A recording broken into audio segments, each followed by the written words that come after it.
What are the commonalities among leaders who sustain excellence over an extended period of time?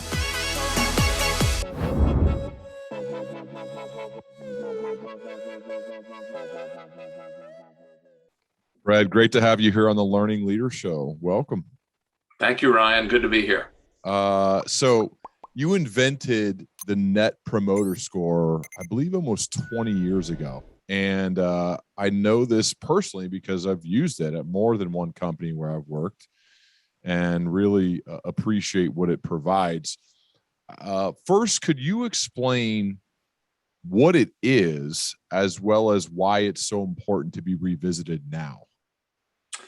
Yeah, I invented Net Promoter as a way to help companies measure what I consider their core purpose, enriching the lives of customers.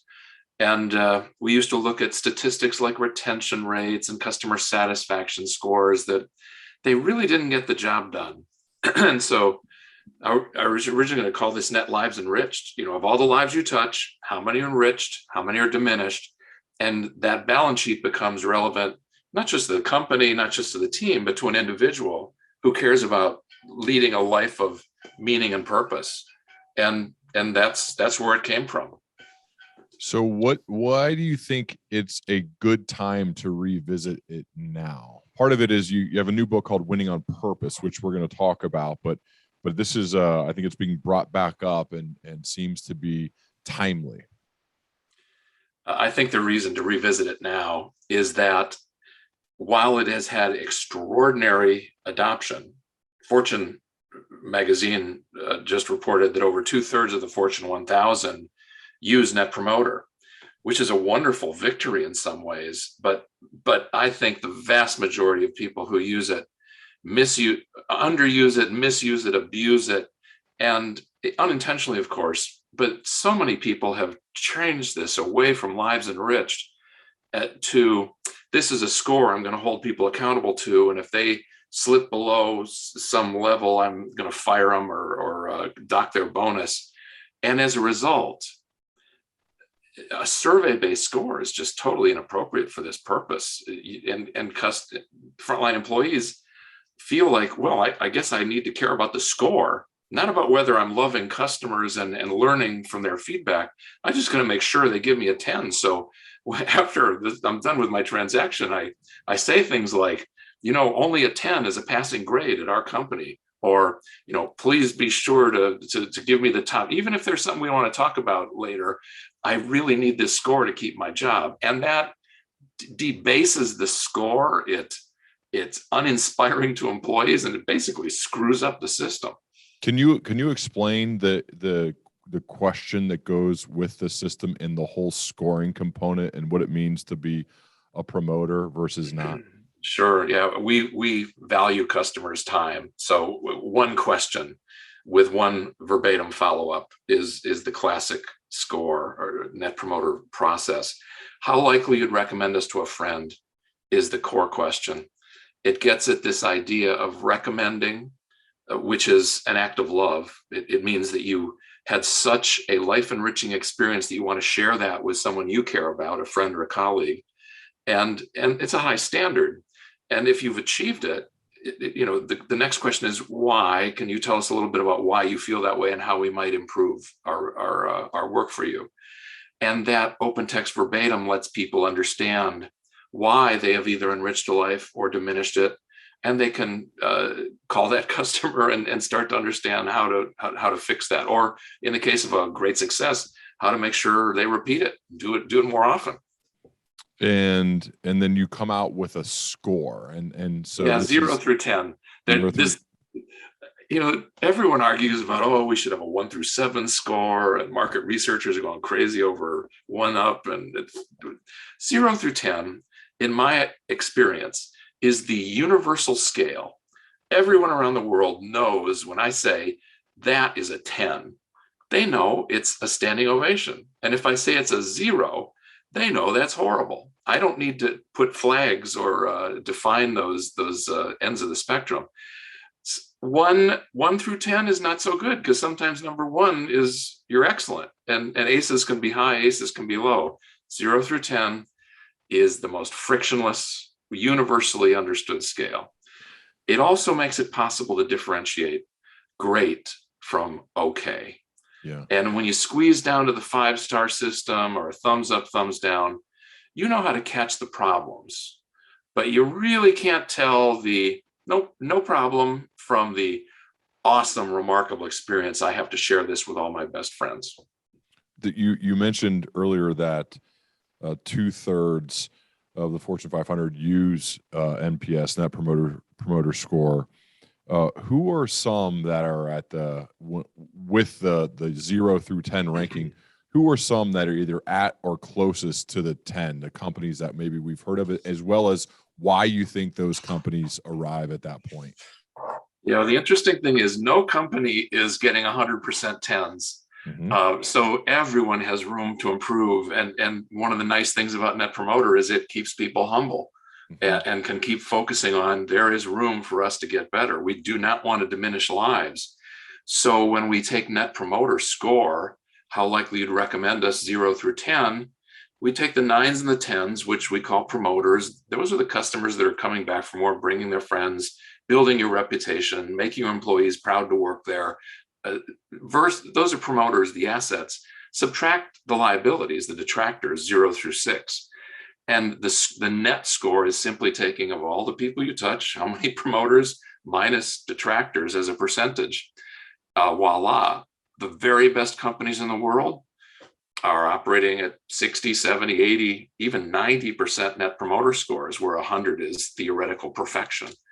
The companies that come to mind, Apple is still a superstar in net promoter and was one of the earliest adopters. I've learned much of what I've put into Net Promoter 3.0 are watching companies like Apple meld and mold Net Promoter into something that works in their culture. My son and daughter-in-law worked at Apple for 10 years, so I've had an insider perspective on, wow, when you do it for the right purposes with humility and care about loving your customers, it's amazing. Amazon is a company that uses it quite effectively. And as you know, Amazon turns things into science. But Amazon isn't the highest net promoter in each of their categories. Chewy, the pet food retailer, the online retailer, gets, I think, 10 or 20 points higher net promoter than Amazon in the pet food category. So one of the cool things about when you measure net promoter carefully, apples to apples, you find out who the superstar is in each category and can learn from what it is they're doing, from customer segmentation to marketing tactics to ways that they delight customers, all the way to leadership techniques within their company. How do those guys inspire the teams at Chewy to keep doing wonderful things for customers, even when there's no face-to-face interaction? I'm fascinated by this because I don't know about you, Fred, but as a former athlete, I crave feedback and coaching. And I think NPS is a great tool for this, for leaders, for teams, for businesses, obviously, to say, basically, would you recommend this? Like that's what I tell listeners of this show. The greatest compliment I could ever get is just you telling a friend. That's it. You should listen to this episode because it'll help you become a more effective leader. That alone is the best. It's the best, right? That's a 10. That's a 10. And that's all I ask of people. It's worth everything for growth. I'm curious, how would one, and this, take as much as you need, how would one turn a customer into a promoter? Depends on the customer and the situation. But in general, what I see working the most is you do something remarkable for them that they feel is appropriate and sustainable. And it does, it's not inappropriate that they feel specially treated. And now you're really shortchanging the other people in line. It has to feel right and appropriate and surprising. And little examples, little acts of kindness and thoughtfulness. An example from Chewy in the digital world is they just make it really easy when you're getting dog food on a monthly basis and and you're going to be on vacation for a week, it's just so easy to adjust your order. And if you don't like having boxes showing up and wasting the planet's resources, they make it so easy to adjust it. So it can be done in a digital way. But in a human way, it's so obvious. One example I use in the book is Certapro Painters, the largest franchise of home painters. They have a list of things they train their teams to watch for that are really delightful, and they cost very little. The team, it's just an act of kindness. For instance, when they're climbing up into the atrium where you've got a 2-story chandelier in your staircase, they always ask the customer, would you like me to change the light bulbs in your chandelier while they're up on the ladder? And customers go, oh my Lord, that's so cool. That's something that's been on the back of my mind for months. Or change the battery in your smoke detector that's up in a very difficult place to reach. And these are, they're up there already. It takes nothing. And interestingly, it not only makes the customer delighted, it makes the employee feel proud, because good people, I think they're put on this earth to enrich the lives they touch. And when they see that happening, it makes their lives worthwhile. I mean, that's one of the cool things in a net promoter system that's done honestly and accurately, is you're letting your employees know when their work is meaningful and really has made a difference in the life of their customer. I think as an employer, creating an opportunity for your people to do that would also make your company stickier. You know what I mean? It make you want to stay working there. That's the fringe benefit. Well, yeah, like you train. I didn't know that. I just learned that. But when you train a painter to be the hero for the client, and such a little thing, if you really think, it's like, that's nothing, just to change a light bulb or to change a battery. But it is kind of annoying, when your smoke alarm goes off because, oh God, I got to get the battery, and where is it? I don't have one. And then, or the light goes out and it's hard to get there. But those little things make a huge difference in the company. By training their people to do it, kind of put them into position to be the hero. That would feel really fulfilling. And that, I think, that would make it a cool place to work. You write a lot about the golden rule, Fred. Can you share more about the importance of the golden rule and really making sure we understand it properly, as well as in how to implement this into our lives, both at work and at home? Yeah, the golden rule for me is this idea. It's been embraced by religious leaders, for thousands and thousands of years. But I think it's more than a religious principle. It's probably the most important idea that the world has ever come up with. It defines the highest standard in human affairs, and it's to treat other people as a loved one should be treated. Someone, love thy neighbor as thyself in the more religious terms. The reason I say it's such a good business principle is that when customers feel that love, they come back for more and bring their friends. And they start this economic flywheel that drives the success of all wonderful, sustainable companies, whether it's Enterprise Rent-A-Car or Apple or Amazon.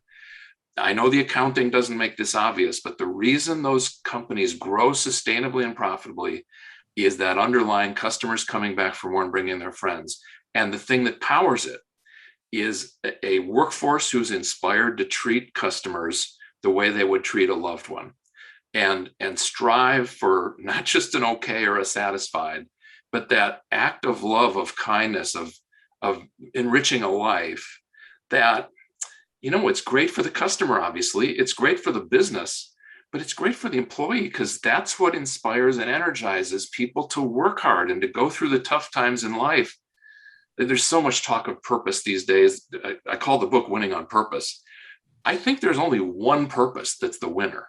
I mean, yes, the pollution's an issue, and diversity an issue. These are all important ideas, but don't get lost in the weeds. You can only serve all those other stakeholders unless you put customers first and make them feel the love. And I think even before that too, from a leadership perspective, Fred, we think about this. If you follow that rule with your teammates, with your colleagues, with the people you are charged with serving, that then flows to the customer. It starts, I feel like, inside, and then that flows out. So I am treating the people that I am leading with love and respect and a deep, true, real care that then I feel like gives us the opportunity for it to flow out to our customers. Yeah, this is a leadership thing. And I did, a lot of people think Net Promoter, oh, that's the marketing department or that's customer satisfaction. No, it is a philosophy of leadership. And one of the guys who taught me the most about this was the CEO of USAA, the big insurance firm that serves the military and families. It was Bob Harries. He was a fan of my work early on, and he just stayed in touch, and he kept coaching me. And he said, it was clear to me when he led USAA, he cared about his people.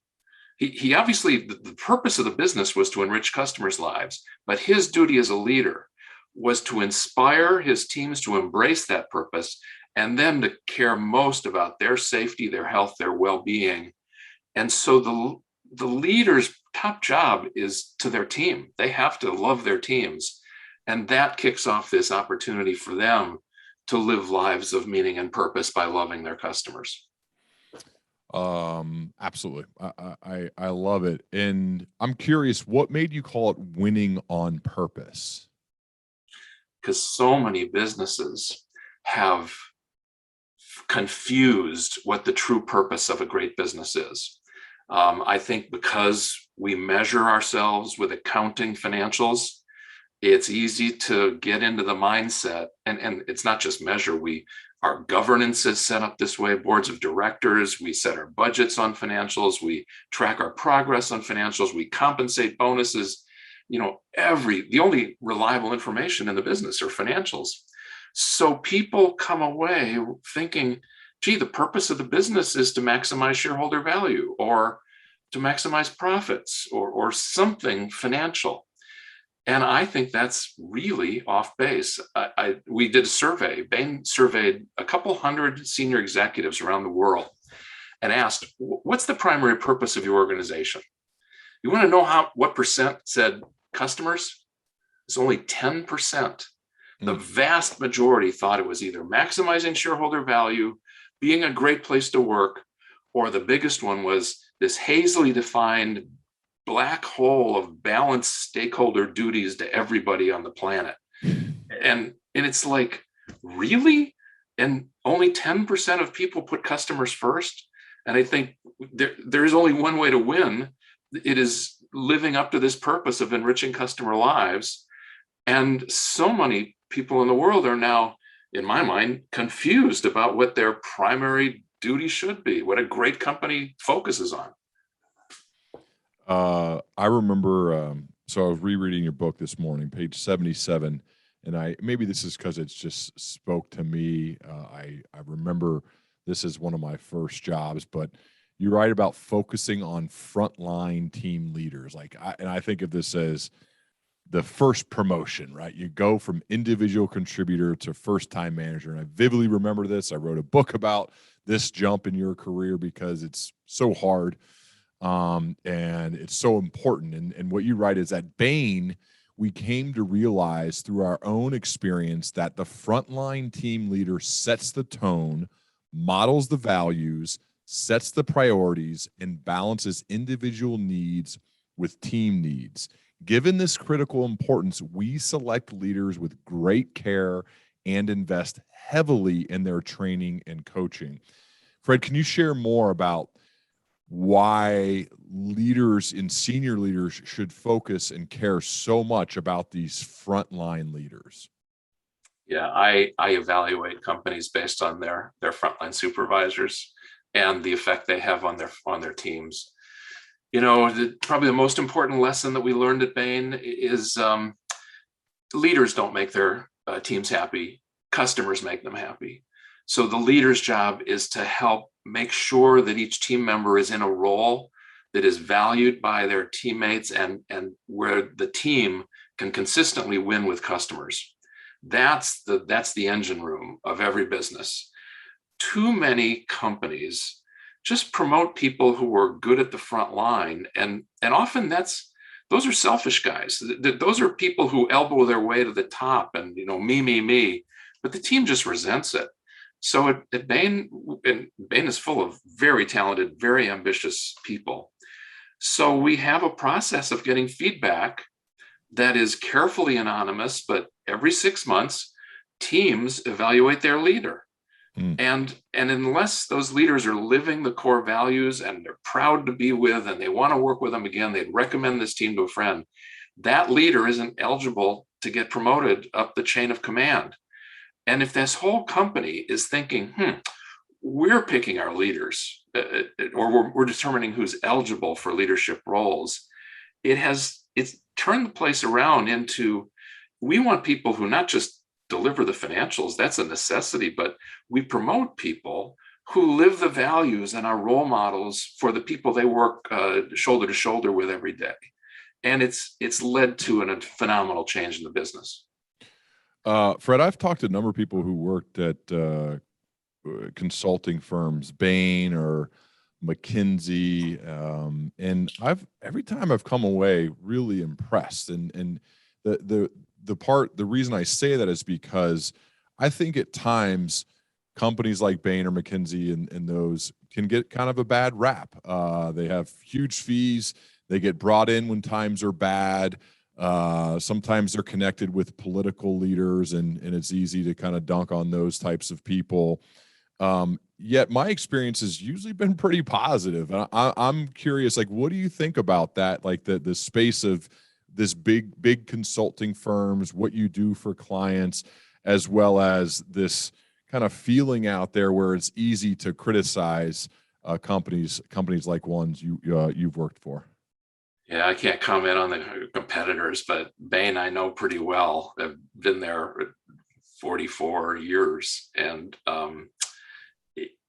Bain wasn't always the best place to work. Trust me, there were times in the 90s when it was a really tough place, and I lay bare all of those weaknesses in the book.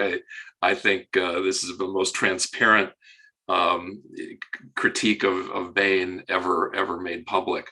But it's for the purpose of showing that you can go from the absolute worst situation, almost bankrupt in the 90s, to the best. According to Glassdoor, Bain's the best place to work in the world, and has been number one on that list, I think 4 or 5 times over the last decade. It's been in the top handful since Glassdoor started.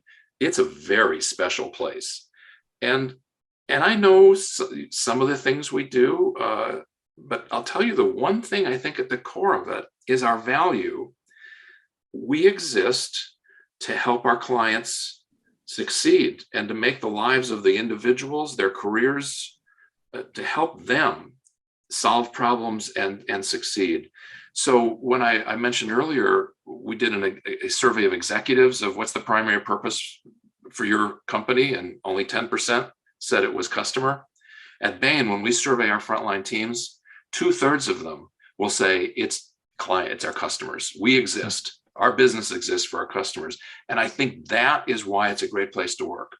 If you're in a business where people believe they're there for a purpose of service, and they'll be rewarded by helping their teammates deliver more consistently, innovate, that's a wonderful community to be a part of. You live this golden rule idea. Martin Luther King Jr. had a statement of, everyone can be great. Everybody can be great because everybody can serve. He's right, but mediocre service is not great. And having feedback mechanisms like Net Promoter, both on the employee and the customer side, it opens the door to really letting people aspire toward greatness and be recognized and rewarded when they achieve it. Before doing my research for this, Fred, I didn't know who was the inventor or creator of NPS. I just knew that we had implemented this many years ago at where I've worked at, like I said, multiple places. Seemed pretty cool. I liked it, and we kept using it. What does it feel like to be the guy who invented this thing that now basically everybody uses as a way to get a score of people who want to promote or not their company? I mean, what does that feel like? Well, I told you earlier, I think most people are using it poorly and abusing it. So it's a mixed feeling. I'm thrilled. We made the choice early on to make this an open source system that, didn't make me and probably didn't make Bain as famous as they deserve to be, given the foundational role. But we have so far to go in making it the system it should be. So it feels like, yeah, I'm turning 70 next year, and I hope I stay healthy long enough to get this thing back on track and help it reach its full potential. Because the companies that Net Promoter identifies as the superstars, they are special as places to work. They're great for customers, but they're also great for investors. I've been investing in NPS leaders for over a decade. I've more than tripled the stock market. I'm crushing the private equity funds with my personal strategy because I have a way of really understanding who is the Net Promoter leader, Net Lives Enriched leader in each industry segment. And that makes me feel good. What makes me feel bad is, it's still a secret and people don't get it. People Really? still think it's about marketing. No, leaders don't understand that Net Promoter is a philosophy of leadership that helps them. It's the guide star for sailing toward greatness. Huh. Why do you think they don't get it? Got pigeonholed down into the marketing department, and market researchers are arguing about whether a 1 through 7 scale is better than a 0 through 10 scale. Interesting. There's something called an earned growth rate. What is it, and why do we need it? Well, people have been misusing a survey-based score and linking to people's bonuses, and therefore destroying its credibility, pleading and gaming and all the gimmicks. And then companies are actually reporting Net Promoter to their investors. They good leaders understand this logic of the flywheel and customer loyalty, but they think by putting more pressure on a survey-based score, they can prove to the world how customer focused they are. And in fact, those numbers are meaningless. They're not audited. They don't say which customers, what the response rates were. Was it right after a transaction? Did you ignore a bunch of customers? Like, you never bothered the people who you refused their claim? You didn't send a survey to them. So these scores are well-intentioned, but meaningless. So I had to come up with a sister metric that was essentially Net Promoter for accountants. And it took a while, but I finally saw it. I saw First Republic Bank telling the investors that, we're growing at 15% a year, which is 5 times the market growth rate of the loan market right now. But don't be worried that we're diminishing our credit standards and taking in a bad book of business, because 90% of our growth is coming from our existing customers doing more business with us. We know them well, and their referrals, who are good people. And I said, wow, they're measuring what Andy Taylor back at Enterprise told me originally, coming back for more and bringing their friends. That's the magic here. Mm-hmm. And you can measure that as an accountant. If you do net revenue retention, how much of our revenues this year are coming from customers who were with us last year.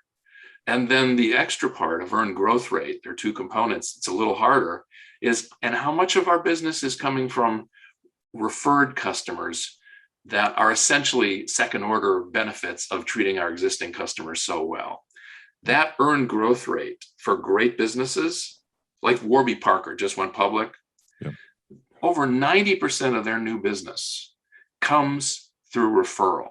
Wow. When you ask a customer, what's the primary reason you decided to come on board? 90% are saying referral. And the weaker businesses we see out in the world, they'll get 5 or 10% of their business through referral.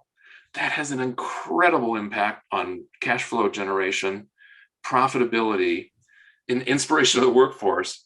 But it's an invisible reality. I'm saying great businesses build on love. And until you can measure it, you can't manage it. And suddenly I think with earned growth rate and Net Promoter in tandem, we have a system that pretty darn good. I love that. Like, even in the speaking world, I think you can, how to know if you like gave a great keynote speech, how many of the people who were sitting in that audience call, email, ask you to come to their, hey, can you come? Yeah. Or they're at the side of the stage. I'm having a conference or I'm having a meeting here in 3 months. Can you, that's to me is like earned growth rate. It's like, okay, enough of these are hanging out by the side of the stage, following up email. Here's my card, please. We got to get this set up really quick. That is like earned growth rate of how do you know that you delighted your customer?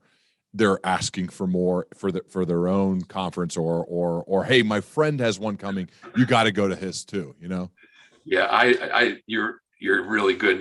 I think there is a way that this only happened a few times in my life, but when you get a standing ovation, you really know that you've done something special. On the other hand, when talk to people in the audience, a lot of them say, I stood up just because everybody else was, and I didn't want to be a Debbie Downer. But so earned growth actually is the real one. Did they call you up and book you to speak at their conference? That's the reality. You're so right. Net promoter is the survey, the standing ovation. It's pretty good. It generates the energy, but let's look at earned growth rate as well. By the way, have you heard of Joe Girard by chance, Fred? I don't think so. My dad told me the story of Joe Girard. Joe Girard is the greatest car salesman who ever lived. And he was audited by, I think Deloitte did this because I think he's in the Guinness Book of World Records, or at least he was, for selling the most cars ever. And so you're like, wonder how this guy sold the most cars ever. What did he do? Because, I used to work in sales and I was curious. And this is what Joe would say after he'd sell a car. And he sold one car at a time, never sold fleets, didn't sell orders of 100 vans or whatever. He sold one car at a time, like Chevrolet or something like that, not Mercedes or anything. He'd get done and he'd say, I hope it's a lemon.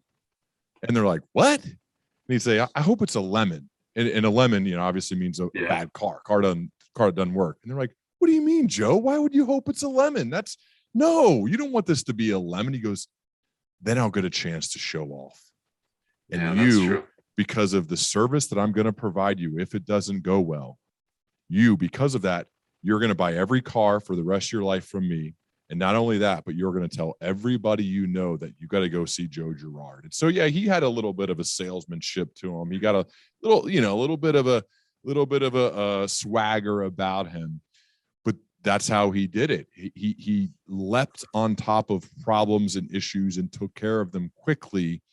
And that built up so much, whether it's earned growth or the NPS for Joe as the sales guy, where people said when something went wrong, he was right there. He was right on top of it. So they couldn't help but tell all of their friends and family. And so over time, obviously over years and years of this type of service, of this type of taking care of his customers, he had more people wanting to buy a car from him than he could even handle.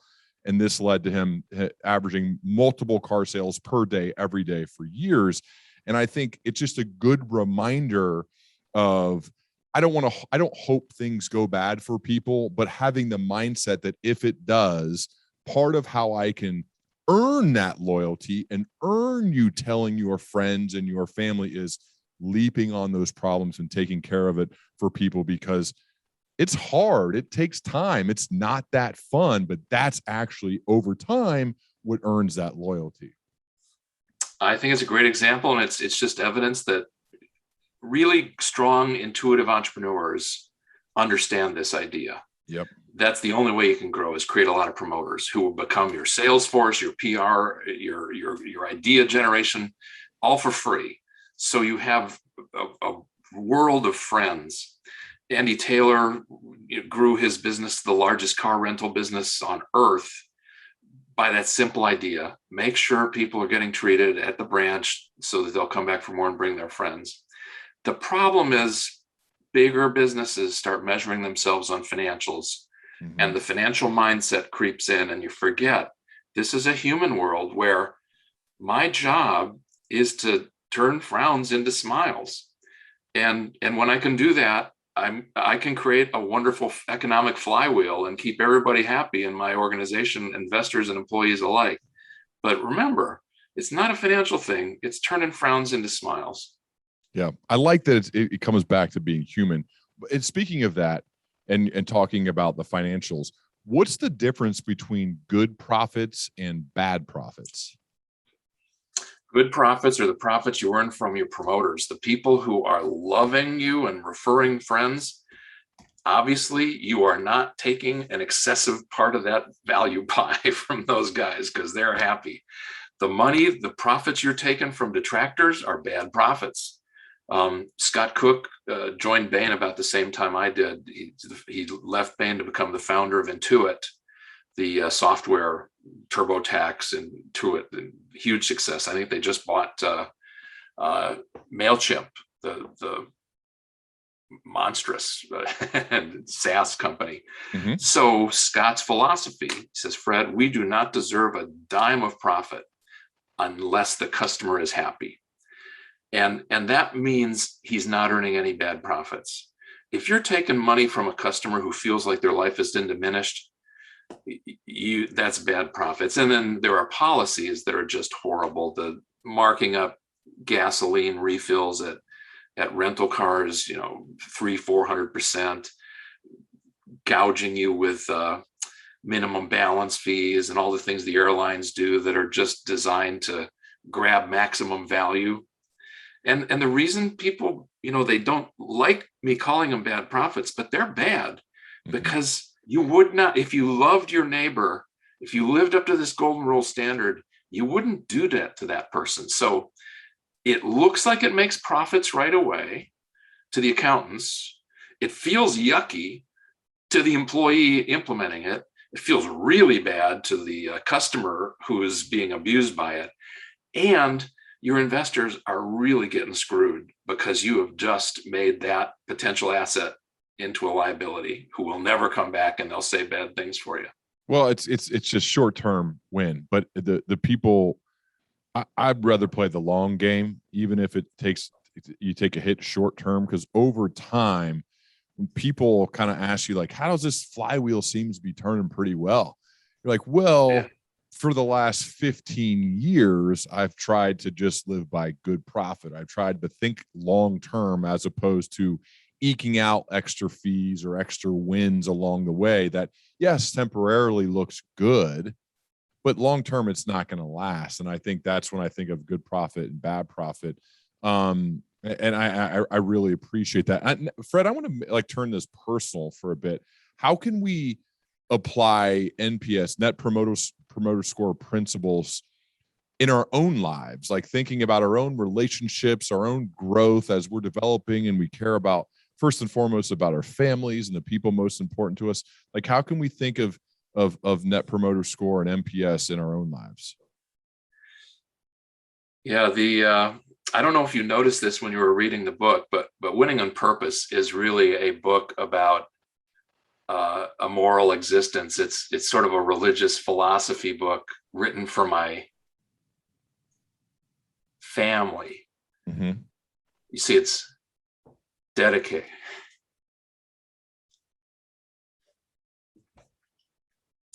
Business done right creates the potential for a golden rule community. And my message is to be very thoughtful about the people and the communities you invest in. Because in the end, the loyalties you choose really, they shape your life, they define your legacy. And so the hope is that with Net Promoter and Earn Growth, it creates a systematic way to live that philosophy. What I try to make clear in the book is, yeah, that's how you decide as a customer who you want to do business with and buy from. It should influence you as an employee, what kind of company you want to work for. As a leader, how to help people achieve their full potential. And as an investor, as I mentioned, I use it to invest in companies, and it's been crushing it. So in some ways, probably the last two paragraphs, all you have to read. It's all about the future, the grandchildren. Mm-hmm. What's your family setup? Well, 4 kids. I guess it's unusual, but I've been married since 79. And then the 4 kids 3 of them are married, all have relationships, and we're starting to have grandchildren.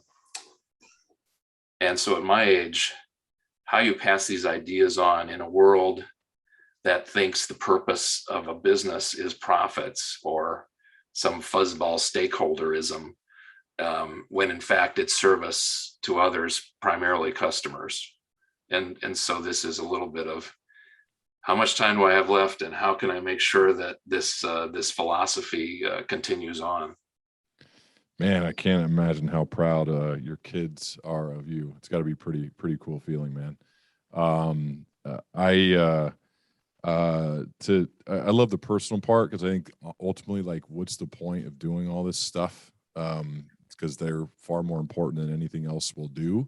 And I think, but part of that can inspire them, right? What we choose to wake up and do, and the time we invest to make a difference and to help people and to serve, can be an awesome model. And that's what I think about, is like, each day, did I get up and kind of use whatever talents and skills that I've been given and that I've earned to the best of my ability to impact other people?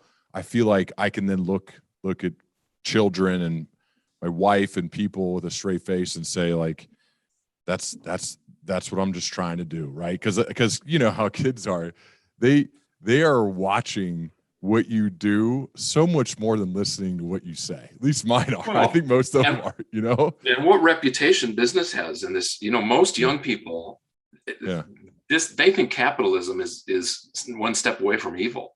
It's horrible. And they have examples that I can understand why they feel that way. Whereas I see a lot of bad things in business. There are a lot of sociopaths getting to powerful business positions and abusing their customers and employees and investors.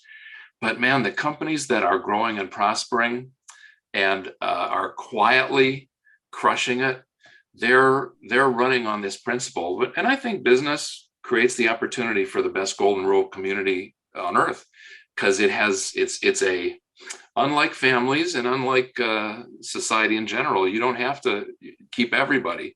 You're allowed to keep association with the customers and the employees and the investors that you feel are contributing to the success of the community and living those community values. And the really smart companies are finding ways to warn misbehaving customers, for instance, and then kicking them out if they continue to abuse employees. It happens on airlines. When somebody had COVID and came on a JetBlue flight, they're out for life. Too few businesses think about, or leaders, my job is to build a community that prospers and I'm proud to be a part of, and where loyalty is in people's best interest, not faking them out with gimmicks and fake scores to accomplish their short-term objectives. You've said that you use NPS and the golden rule now as an investor. So I think there are people certainly listening that have the means to invest, and this comes up in questions I receive, and I'm curious about it. So how do you do that? Like, what are some of the ways? Like, what do you look for? You probably have better access than most because you can actually speak to the leaders of these companies. But what are the ways that you use, kind of the things you've created to help you choose where to place your bets, where to invest? I have 2 approaches. One of them is going to be a little frustrating for listeners, but not for long. There is a database is being built within Bain that gets true net promoter scores for everyone across an industry on an apples to apples basis. So every time NPS Prism x-rays an industry, I can see, for example, in automobiles, I saw Tesla. I mean, you hear all these great things and bad things, and the leader is an unusual guy, but their net promoter score is 5 to 10 points higher than anybody else in the industry. And it makes me say, oh, their customers love them. So I invested in them. And early, you'll see the leaders in the book. Early, and you invested early in Tesla? My son did. Me, not early enough, but was it a couple years ago, 3 years ago? Well, that's still pretty it's been good. a real happy Yeah. time. Yeah, it's pretty good. Yeah. Chewy was a company that we identified in Bain because they had the highest NPS, and that's been a happy time. So Net Promoter Prism and things like NPS Prism will identify Net Promoter leaders, and people should invest on that. I do. Then the second thing, even if I don't have an NPS Prism insight, when I run across a company that has this philosophy that I talk about in the book, and I just see them living it in their people, if I'm a customer, I can see that's, I know their Net Promoter Score is going to be off the charts when it's measured. I invest in those companies. If I see someone who is committed to making the lives of their customers better, and their employees are inspired by that mission, the economics have to, it has the basic business model has to make sense to me. But that comes third. It's this notion of committed to enrich lives that I touch. Because when they're committed to doing that, there are a lot of ways to make people's lives better. And it's not, I mentioned these nice things that Certapro Painter does. They don't cost. Being kind, listening. A quick example, California Closets is another subsidiary of First Service where I serve on the board. Cal Closets came and put in a new closet space in my Florida condo, and they did it so well that they were done early. And instead of just running out and getting a cup of coffee, they said, we've got an extra half hour we were booking. Is there anything you need done around the house? I said, oh my, I've been trying to get my counter level on the pass-through because it's been sinking down. I guess I lean on it too much. So everything just rolls out onto the kitchen on the living room floor. They said, sure, in 20 minutes, they've done it, drilled a hole in and put a new bracket. I said, what do I owe you? And they said, oh, it's nothing. That seems nuts, right? It's leaving money on the table. But at First Service, where I sit on the board, we looked back 25 years when First Service went public. They're in Toronto, so they're a little bit off of the, not everyone's heard of them.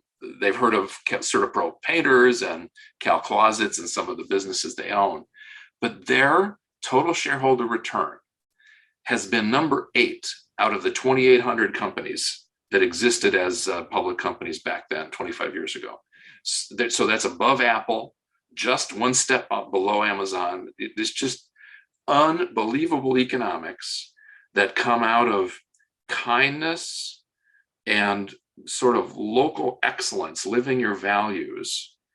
And this, what I hope this book will do is give people faith that actually in this digital world of today, and it's still that same formula, but to manage it, you either have to be a brilliant, intuitive leader, or maybe you need a little help from a science of measurement with net promoter and earned growth rate to help keep you and everybody in your organization focused on the right purpose.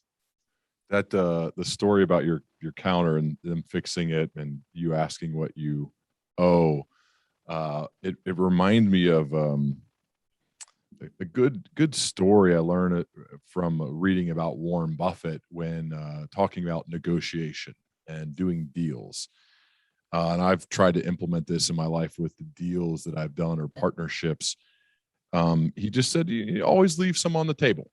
You don't have to get every last penny of every deal, because if you're a long-term thinker and player, you'll probably do a deal with them or somebody else that relates to them. And why would you rather be known as this ruthless guy who tries to crush every last penny from everybody and gain a little bit more in the short term, or say, yeah, that's fair, that's reasonable, I could probably get what you're saying in your head, I could probably get a little bit more, but do I really need to? No. I really like that. Like in negotiation, it doesn't make you tough or strong by being all hard and trying to go after every last penny. It's like, this is fair, this is reasonable, let's do the deal and move forward. Try this. Try this. Yeah. What if you actually loved that person? Yeah. You wouldn't just leave some money on the table.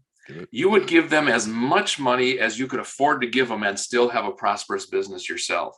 Yep. And I don't just say that theoretically. The companies, I'll use Costco as one of the stories I use in the book. But Jim Sinegal, the founder of Costco, told me the philosophy he has of, we basically charge a membership fee that guarantees our required profit to keep us happy. And then everything we do is in our customers, our members' best interests.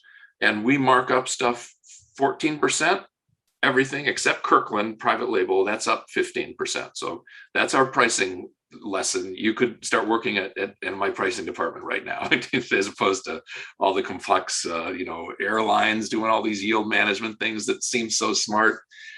But nobody trusts the airlines anymore. Everybody trusts Costco to treat them fairly. And he said, we sold out of a bunch of Calvin Klein jeans that the top retailers were selling for $70. We were selling for $29.99, and we sold 1 million pair.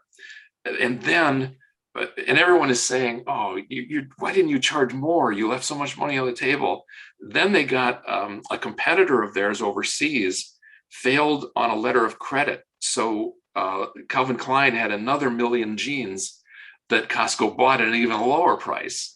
And so they put same 14% markup standard. So now they're selling these at $23.99. And everyone's going, "You're nuts. You're just," but they sold out. And I was with a group at MIT at the Sloan School, and the professor asked Sinegal, "Why didn't you just give more to your employees? You really did underprice." And he said, the instant your employees think, first of all, they're the highest, they pay more than anyone else in retailing to their employees. So he already knew they had a good system. He said, it's like crack cocaine. Once you start breaking the rules, people, they'll never stop. And we exist with customers first. That is the stakeholder who comes front and center as our number one. And I'll compare Costco's total shareholder return versus Warren Buffett's over the last 20 years. I see the companies who work hard to give you as much as they can in a negotiation, as opposed to as little as can. Those are the guys who are, they're the future. I love it. I think that's a great way to think about it. A couple more, Fred, because I'm not going to waste this opportunity. So you think about like the people you write about in this book, which is awesome. Winning on Purpose. I highly recommend the leaders you write about. And I noticed there are common themes or threads in those who sustain excellence over an extended period of time. What would you say are a couple of those commonalities among leaders who sustain excellence? Well, they think about Net Promoter as a moral compass. It's not, it's economically rational, but more than anything, it catches situations where people don't feel they have been treated well, whether it's employee Net Promoter or customer Net Promoter. If someone would not recommend this team as a great place to work, or they wouldn't recommend that brand as a great place to buy, something's wrong. It's morally wrong to let that sit there if your mission is to enrich the lives you touch. And I think it's raising it to this responsibility. What is a great leader? It's someone who creates a community that lets this golden rule be the standard by which we treat each other, and where greatness is defined by how consistently you're enriching the lives that you're responsible for. And that's the difference.